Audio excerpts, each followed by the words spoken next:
Siapa yang mau cerita tepuk tangan?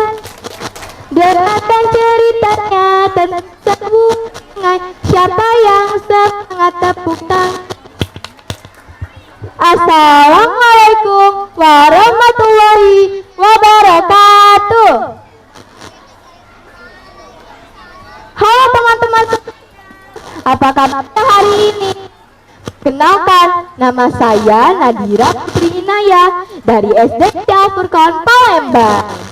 Teman-teman dan dewan juri yang saya hormati, pada kesempatan kali ini saya akan bercerita dari Provinsi Sumatera Selatan yang berjudulkan Asal Mula Nama Sungai Musi.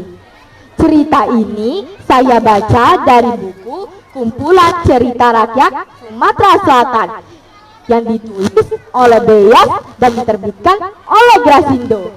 Begini ceritanya. Zaman dahulu kala, sebelum datang kerajaan Wijaya, lalu lintas laut di seluruh dunia dilakukan dengan wilayah. Pada saat itu banyak juga loh yang namanya bajak laut. Bajak laut adalah sekelompok orang yang mengambil paksa barang milik orang lain. Ada sekelompok bajak laut yang berasal dari negeri Cina. Mereka menggunakan 3 perahu layar yang sangat besar. Pada saat itu mereka dipimpin oleh seorang yang bergelar kapitan. Mereka sangat tertarik ketika melalui muara Sungai Musi. Kapitan sangat kagum dengan luasnya sungai tersebut. Mereka melihat banyak sekali perahu-perahu tongkang yang datang dari seluruh penjuru daerah. Mereka membawa hasil-hasil bumi untuk dijual. Kapitan pun berkata kepada prajurit-prajuritnya, muatan perahu penduduk ini hasil bumi yang sangat penting dalam dunia perdagangan. Kalian lihat banyak jenis rempah-rempah.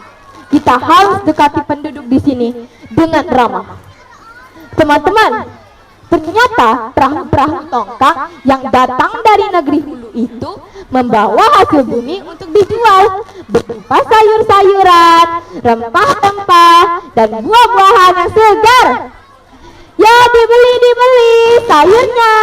Ada lada, ada cengkeh, ada kopi juga lah di sini. Para perompak itu mendekati salah satu pedagang. Lalu ia berkata,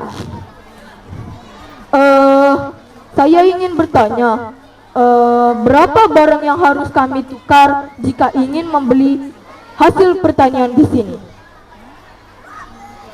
Memangnya barang apa yang Tuan miliki? Lihat, di perahu layar kami banyak kain katun sutra, ada emas dan juga perak. Wah, banyak sekali. Baiklah, kalian bisa membeli semua hasil bumi yang saya jual. Tapi saya ingin bertanya, di mana kalian mendapatkan semua hasil bumi ini? Kami mendapatkan semua hasil bumi ini dari daerah hulu. Teman-teman, para perompak dari Cina pun berhasil membeli semua hasil bumi yang dijual oleh para pedagang-pedagang di Sungai Musi.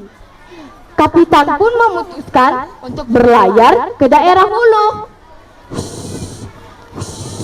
dan menepi untuk menyusuri daratan. Mereka sangat kagum dengan luasnya lahan, suburnya tanah-tanah yang ada di daerah Sumatera Selatan. Mereka melihat banyak sayur mayur yang siap dipanen. Ada sangat besar-besar. Kapitan pun berkata, "Haiya, kalau seperti ini terus, aku akan menjadi kaya. Oe suka tempat ini." Salah satu orang percayaan kapitan berkata kepada kapitan, "Maaf kapitan, jika nanti kita ingin menyusuri daerah ini lagi, apa ya nama tempat ini, sehingga kita tidak tersesat?" Sudah aku pikirkan. Nama tempat ini adalah Muci. Hah? Muci? Apa itu Muci, Kapitan? Muci sebutan bagi Dewi Ayan dalam bahasa Cina. Daerah ini sangat subur, memberi keberuntungan bagi manusia. Tempat di sini juga sangat luas-luas. Penduduk di sini juga sangat ramah. Mereka memberi keberuntungan semua manusia. Teman-teman, pada saat Kapitan berlayar kembali ke Sungai Muci, penduduk sekitar mengganti nama Sungai Muci menjadi Sungai Musi. Sampai sekarang, sungai yang terbentang luas itu disebut dengan Sungai Musi. Nah teman-teman, kita sebagai orang asli Sumatera Selatan harus menjaga kebersihan Sungai Musi agar banyak para wisatawan yang ingin berkunjung ke Sungai Musi. Segitu dulu ya ceritanya. Wassalamualaikum warahmatullahi wabarakatuh.